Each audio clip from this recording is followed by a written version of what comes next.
Hello and welcome to episode 4 of the Two Guys One Roto Show. As usual, alongside my tag team partner Rich Sayer, I'm merely David Whitcomb. Hello, everyone. Hello, Rich. Hey, Dave. Welcome, listeners. Welcome, baseball family. Glad to jump into another one. Yep. So today's episode, folks, is going to focus, just like last episode focused on the sleepers and fades in the infield. Today's episode is going to focus on sleepers and fades in the outfield.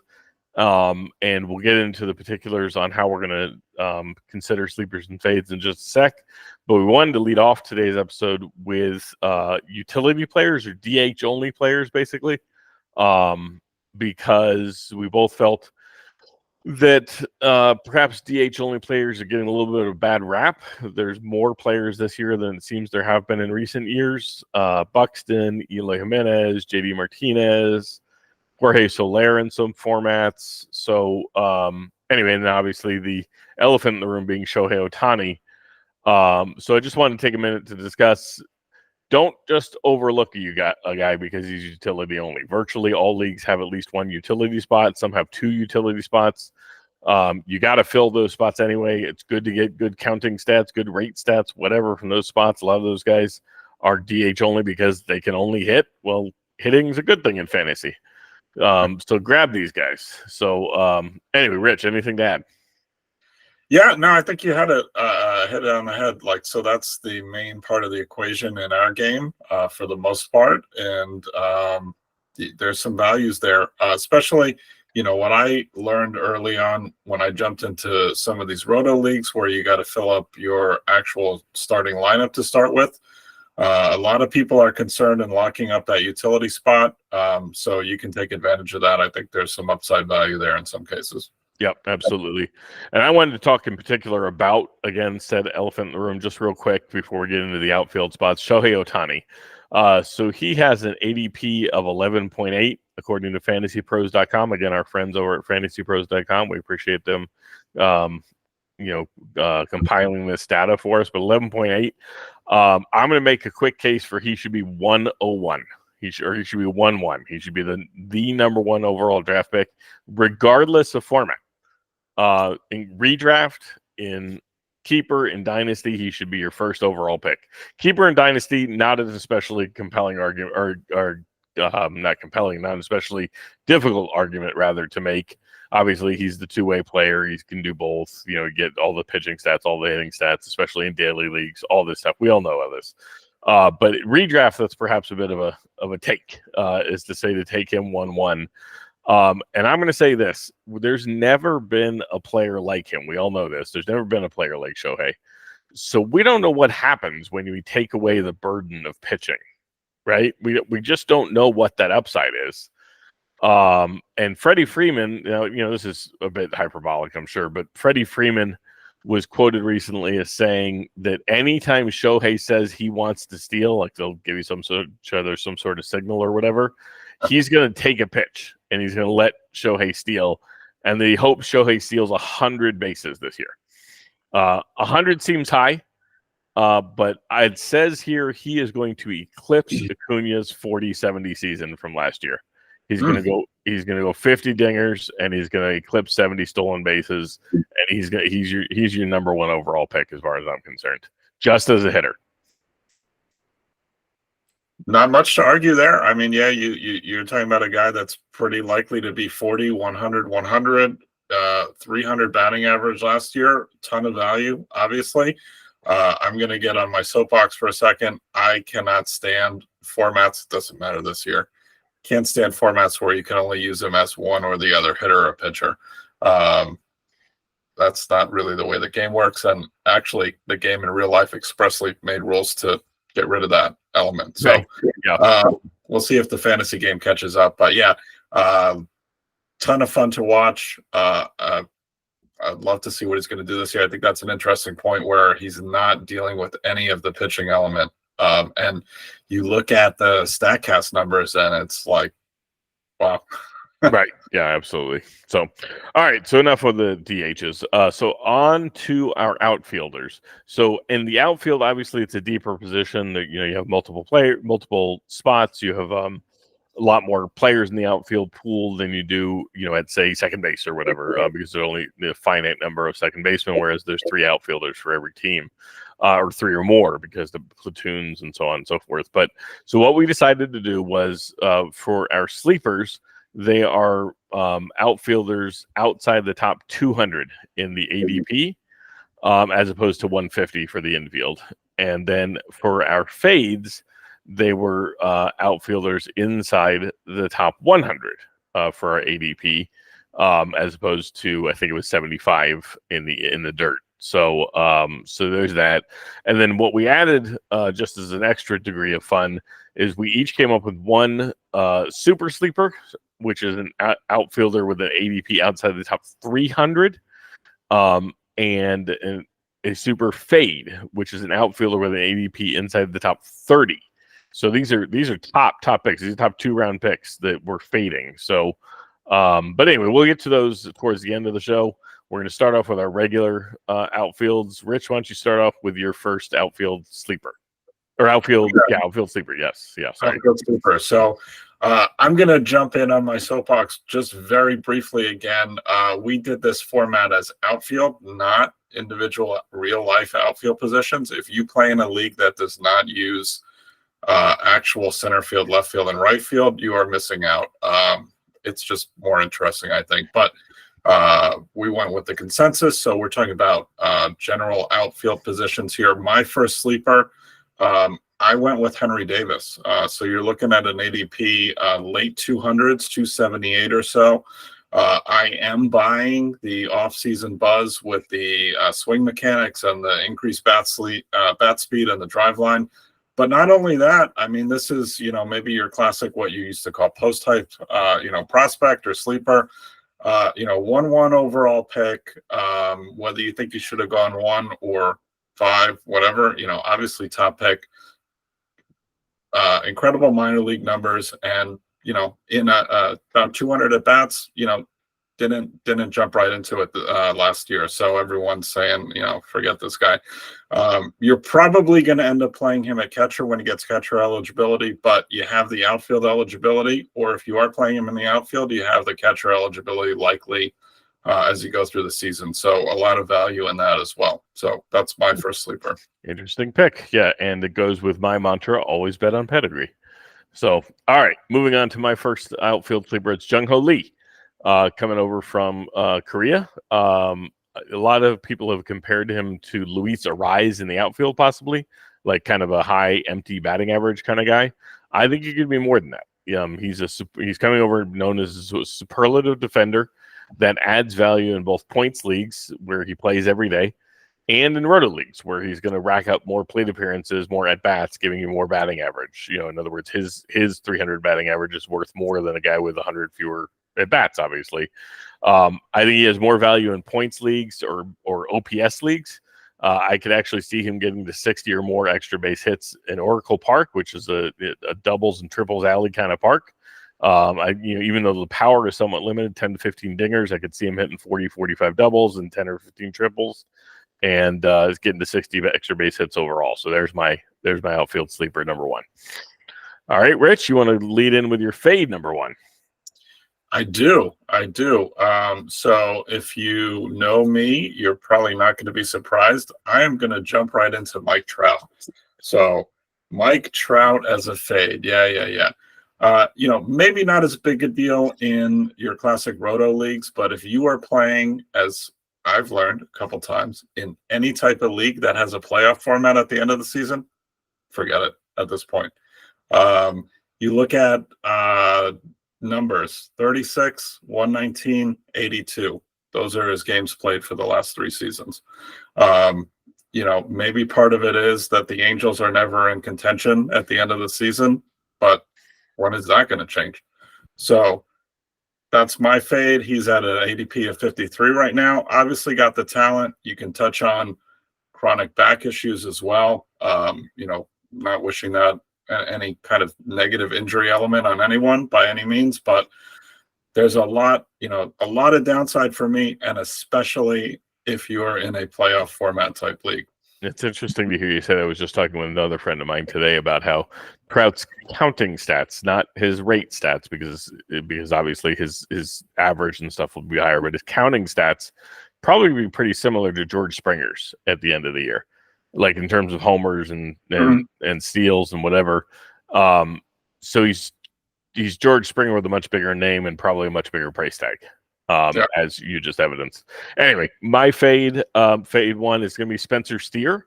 I'm cheating, not cheating. He is eligible in the outfield, but I'm reaching a little bit because he's probably not going to play a heck of a lot of outfield this year.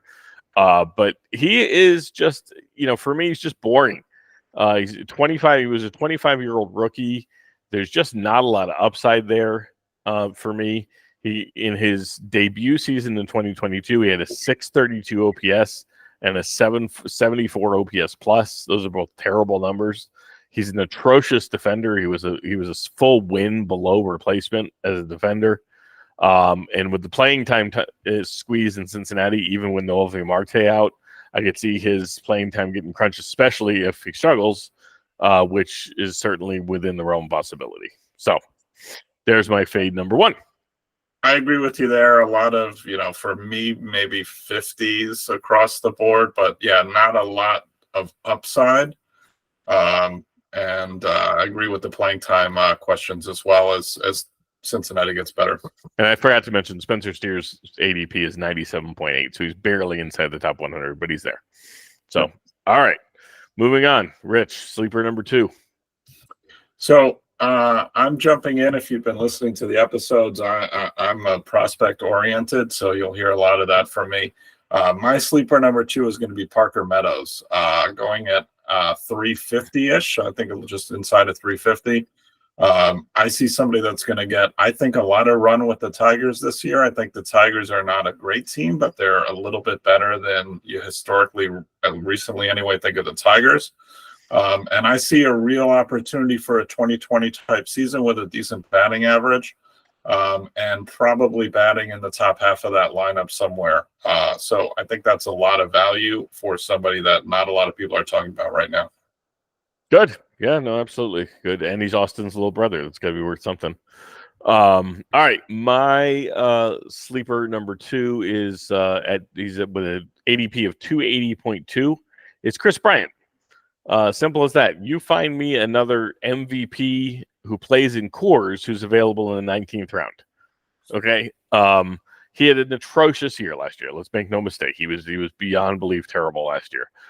270 BABIP and an 8.7, a career low 8.7 walk rate. And he was injured a bunch, which that's part of the equation with Bryant. He is, as he's dealt with more and more nagging injuries and that kind of thing, hard to say if he's going to bounce back fully.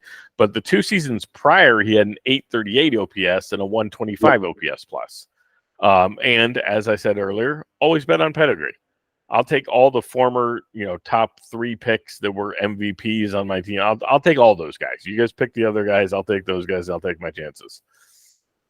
Fair enough. So, all right, Rich, you want to lead with fade number two? I do, yeah. So my number two is going to be Christian Yelich.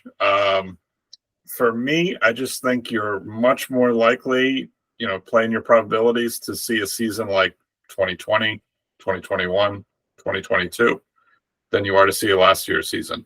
And as a corollary, I think you're basically going to get the same stats from Parker Meadows that you're going to get from Christian Yelich this year. Huh. And ADP is 72-ish. It's not for me. So that's my fade. Okay. My fade number two is a fun one. It's calling into MLB The Show. Jazz Chisholm at 82.6. I get it. He's the cover boy. He's calling into Derek Jeter to play video games and all that. I get the allure. When he's playing, he's fun to watch when he is playing. But that really leads into segues perfectly. We didn't plan this. That segues perfectly. His career OPS is 756 and a 103 OPS plus and about 1,100 at bats. That's just that's a league average hitter, folks. And he misses a ton of time. The best season he's had was missing 23% of his team's games. So basically, his best season was missing 1 out of every 4 games. In the other seasons, he missed about half of his team's games since he's debuted. He's got fewer than 1,200 plate appearances in 3 full big league seasons, plus the COVID season of 21 games since he debuted. Steamer, for example, projects him for 27 and 27 and 138 games. And my question would just be based on what? I mean, where are we? I understand if he stays healthy, then that upside is certainly there. But there's just no evidence he's gonna be on the field. So hopefully I'm wrong. He's a fun player to watch. Yep. But that's why that's my reason to fade him. And at the 83rd pick, so that's just inside the 5th, 6th round right there. That's an awful lot of risk. So, all right, yep. Richard, number 3. Number 3 sleeper, keeping it going down the ADP. I'm picking up Matt Wallner, close to 400, a little bit inside of 400, 370 type range. If you know me, you'll know I also skew towards power. I don't know if we mentioned that in any of the past episodes, but he's certainly got that power. When I look at Matt Wallner, I see on the optimistic side, the 2 kind of archetypes of a player like this, what he's displayed so far is going to be somewhere, something like maybe a Joey Gallo at the, very positive end of the outcomes, maybe like an Adam Dunn. A lot of similarities maybe between those 2 players as far as hitters. The big difference is going to be contact, and that's the big question.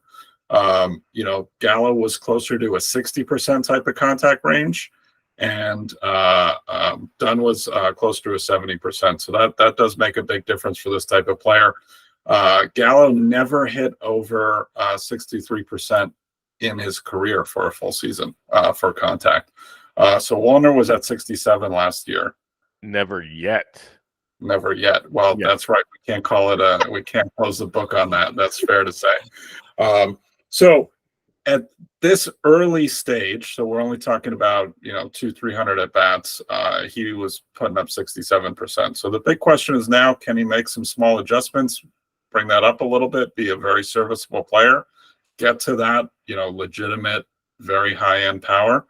Or does the league adjust to him and the contact drops down? That's a big question, but not a lot to have to pay to find that out this season. So I like him for the upside. Love that pick.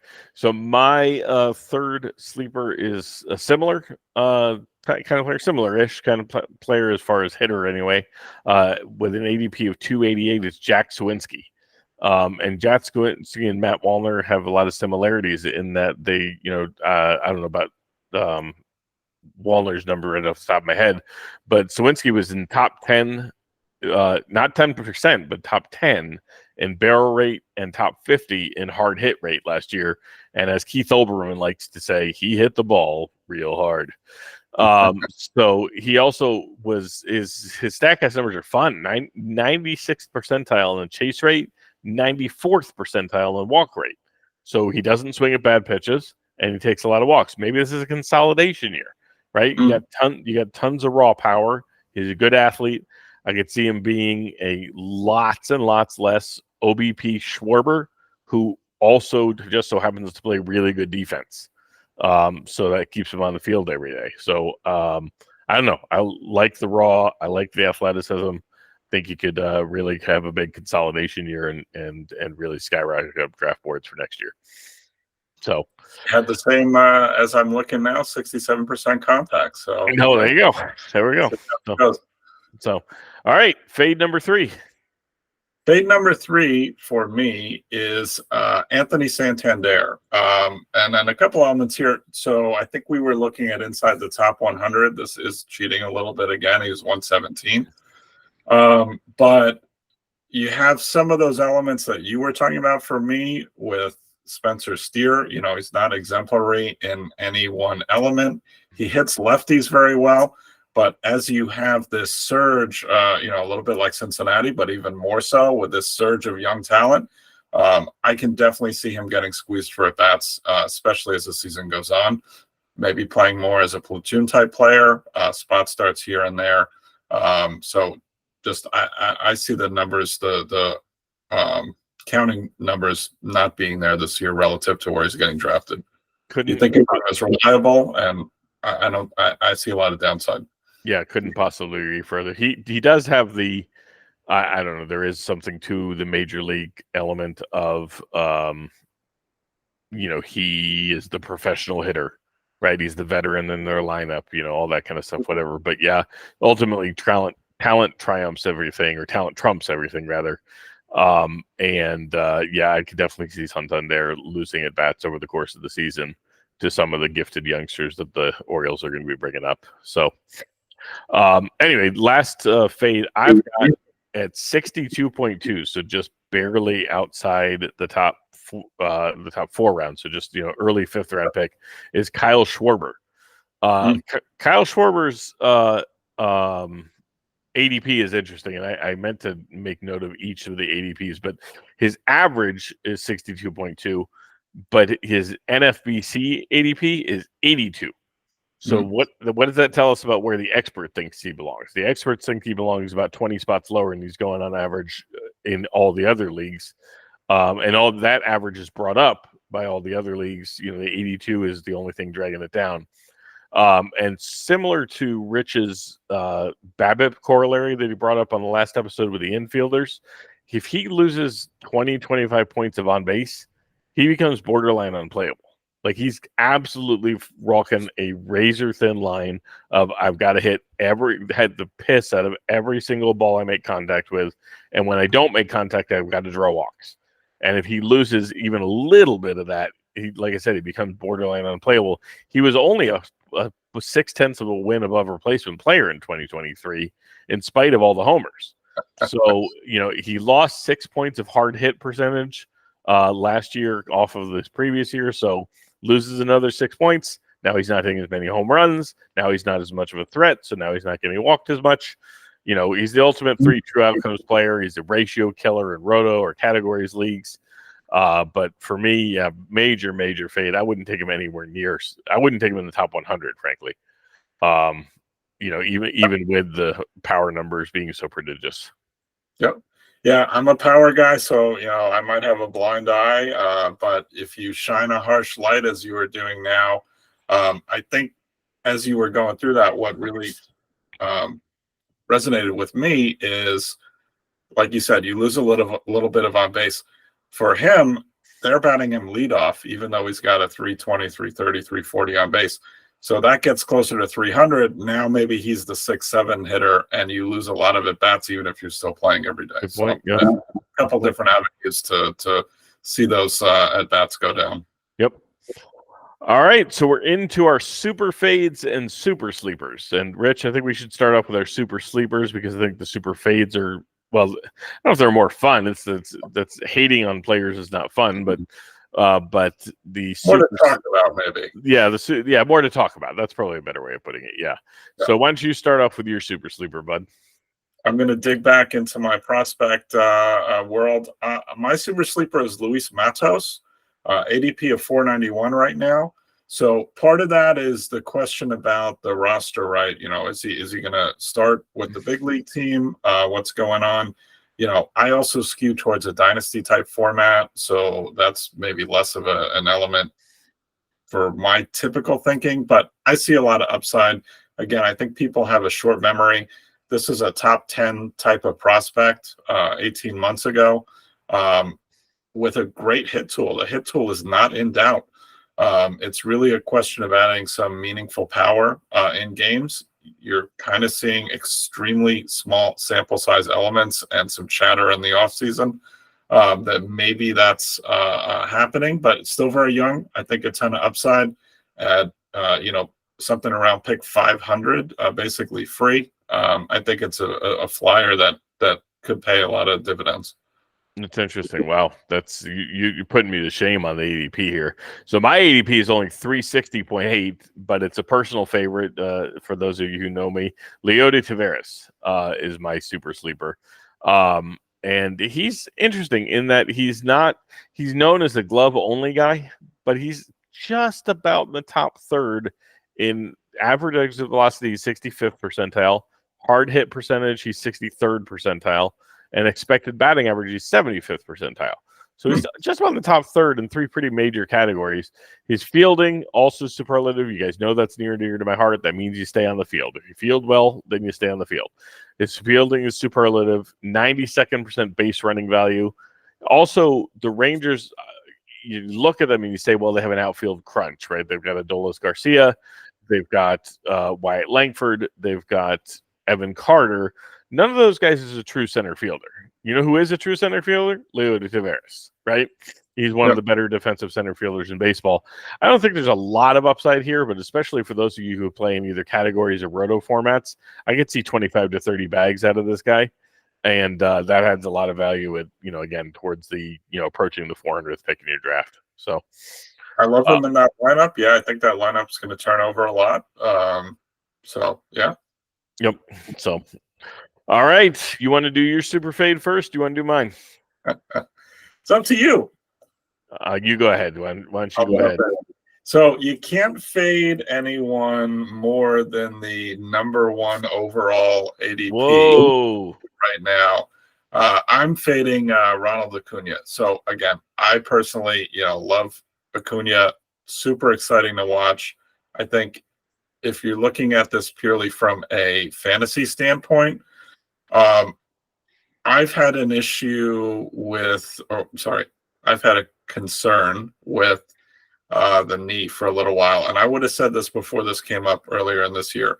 I had Acuna shares as a minor leaguer, loved the upside, loved seeing all the buzz about him as he was coming up. And I remember watching him dislocate his knee running to first base. You've never seen an injury like that. I don't know if anybody's familiar with that. You could probably YouTube it. Probably don't. It's pretty gross. Yeah. Tore his ACL in 21. Something happening with the knee. Seems like maybe not a whole lot right now, but who knows? This is now a 25-year-old player with 3 seasons with a knee question. So again, I hope that's not the case. I love people playing, don't love people injured. But for me, when you're talking about a lot of this value is wrapped up in a high steal number and playing every day, I'm letting somebody else take that gamble. Interesting. And that, he also is an interesting fade just from a gravity standpoint, right? I mean, I didn't. This was your fade, so I didn't take the time to look or anything like that or whatever. We didn't discuss this beforehand, so this is much surprise to me as it is to you, viewers. But yeah, with the when is the last time the number 1 overall player repeated as the number 1 overall player? I guess Shohei Ohtani, perhaps a couple of years back or whatever, in formats that allowed him to play both sides or whatever. But if you had to pick one Shohei, then he probably didn't repeat as the number 1 overall player. So anyway, probably been since the mid 2010s, like Trout, if I had to guess, like maybe 16, 17 Trout or something like that. But anyway, that's been a minute is the point. So, all right, my fade, I'm going to save the name for a minute and I'm going to say, let's just say in theory, we had a young outfielder who was absolutely beyond belief scorching the earth, on fire, nuclear in April. He had an 1198 OPS in April. And the rest of his season, he dropped to a 747, right? I mean, he's a young outfielder. We were pretty concerned about that guy. What happened to this guy? Why did he lose almost 500 points of OPS, right? Yeah. Well, that guy didn't really do that. It's Julio Rodriguez. He's at 6.4, okay? And his nuclear was in August. It was 1198, and then all the other months combined were 747. So it's up through July, and then into September. We skip over August. So there is a bit of recency bias here. If we flip the halves, in other words, if his post All-Star break is his pre All-Star break, people are concerned. They're saying, "What happened? His numbers dropped off. What did he lose? Something? Blah blah, whatever." So. I think it's a little naive to say that he had one ridiculous 1,200 OPS month and that salvaged an entire season, and that's fine. Now, that said, look, you take away August, he was still 27, I think 26 homers and 27 bags. So he's still a supremely valuable player, but not the 6th overall pick in your draft. So valuable. And also, his StatCast numbers are really not that great. He was in the bottom 3rd in the league in sweet spot, in chase, in whiff, in strikeouts, and in walks. Like, that's a lot of things to be in the bottom 3rd in and say you're going to take this guy with your 6th overall pick. So same kind of thing. He's in the T-Mobile commercials. We love him. He's a fun player to watch. He's got great eyes. Right. But I don't know, for the 6th overall pick. This goes back to what we talked about on the infield episode, where you can't win a player in the first round, or win a draft rather in the first round, but you can lose one in the first round. For me, not to say he is a losing player, but he could be. I'd rather take somebody like Freddie Freeman, Matt Olson. I don't even know, somebody a lot safer at the 6th overall pick. So, yep, there's a lot you can't get from scouting the stat line, as they say, but sometimes you can. I drop into the splits by month, and I see in August you got a 500 BABIP. So there you go. Yep, there you go. Yeah. And interestingly, actually, if I remember correctly, he only hit 4 of his however many 31 home runs of the season in August. Yeah. So yeah, he was just stinging the ball like crazy, and there's probably something to be said for he was on a heater. But yeah, ultimately, if he had that August and April, nobody's taking that guy in the first round this year. So good point. I like the perspective change there. Yep. So, all right, that concludes episode 4 of Two Guys One Roto. We really appreciate you guys taking the time to listen, to watch, and to put up with us. We really would appreciate you guys liking and subscribing our YouTube page and spreading the word, getting all your friends to check the show out. We're trying to get a little bit of traction under our feet here, so we appreciate you guys taking the time to watch, and hope you have a great day. We'll talk to you soon. Thanks, everyone. Be well.